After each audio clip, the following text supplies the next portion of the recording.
Chers auditeurs, bonjour. En politique comme ailleurs, la détermination finit toujours par payer.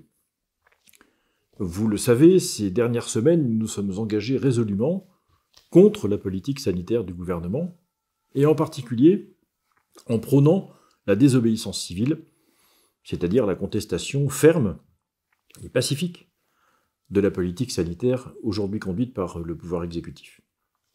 Nous avons également prôné la désobéissance civile, c'est-à-dire cette même contestation ferme, pacifique et collective contre la gestion de la crise sanitaire. Et la question qui se pose aujourd'hui est de savoir si ces différents types de protestations à laquelle nous nous sommes associés a produit des résultats ou non. À quoi cette mobilisation a-t-elle pu servir? À quoi ces discours ont-ils pu servir? Comment les Français se sont-ils appropriés cette volonté de contester publiquement et pacifiquement, mais fermement, la politique sanitaire du gouvernement? Vous l'avez sans doute observé comme moi, la communication du gouvernement a évolué ces derniers temps. De manière pas très sensible, mais tout de même. Il n'est plus question maintenant de confinement généralisé ou de reconfinement généralisé, mais de confinements locaux, limités dans le temps, et non plus, comme c'était le cas ces derniers mois ou ces derniers temps, à la toise pour tout le monde et de manière illimitée. C'est un progrès, c'est ce que nous demandions en tout cas depuis de très longs mois. Il n'est plus question non plus de laisser la place au tout vaccinal, puisque le ministre de la Santé lui-même, il y a quelques jours, annonçait qu'un certain nombre de traitements allaient pouvoir être administrés aux patients. Malheureusement, ce ne sera que dans le secteur hospitalier public. Les médecins généralistes, vos médecins de ville et le mien, n'ont pas encore la possibilité, le droit d'administrer ces traitements librement.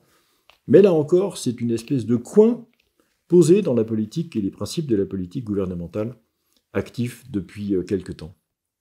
Enfin, je constate que la généralisation ou l'augmentation du temps de couvre-feu n'a pas non plus bougé, et donc, même si les Français ne le respectent pas beaucoup, et on les comprend, il n'y a pas de contraintes supplémentaires liées à cette pratique qui a été constatée ces jours-ci. Au total, la détermination des Français a payé. J'étais samedi dernier, à l'invitation de Florian Philippot et de ses amis, à une manifestation à Paris, au pied du ministère de la Santé, pour dire notre désaccord profond à M. Véran sur la politique qu'il conduit. Nous étions dans une vingtaine de grandes villes en France, le même jour, à peu près à la même heure, très nombreux rassemblés devant les différents édifices des pouvoirs publics pour dire cette même protestation. Eh bien, mesdames et messieurs, chers amis, je vous invite à prendre part, là où elles se dérouleront, à ces différentes manifestations dans votre ville.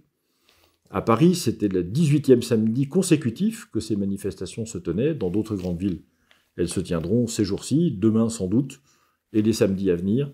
Et je vous invite vraiment à participer à ces manifestations, à les soutenir, à faire savoir que vous y allez. Parce que c'est seulement si nous affichons une détermination collective sans faille que nous arriverons à faire bouger, à infléchir la politique gouvernementale. Et très franchement, les résultats obtenus jusqu'ici ne sont pas spectaculaires, ils ne sont pas pleinement satisfaisants, mais ils marquent une évolution dont nous pouvons être fiers, car sans la détermination que nous avons, vous comme nous, affichée depuis quelques mois, eh bien ces résultats, si minces soient-ils, n'existeraient pas. Merci donc de votre soutien passé et à venir. N'hésitez pas à nous faire connaître votre participation à ces manifestations, nous dire comment vous les avez vécues. Et c'est avec plaisir qu'en tout cas j'y retournerai ces jours-ci. Et je vous dis, soit dans ces manifestations du samedi, à vendredi prochain en tout cas, par vidéo interposée.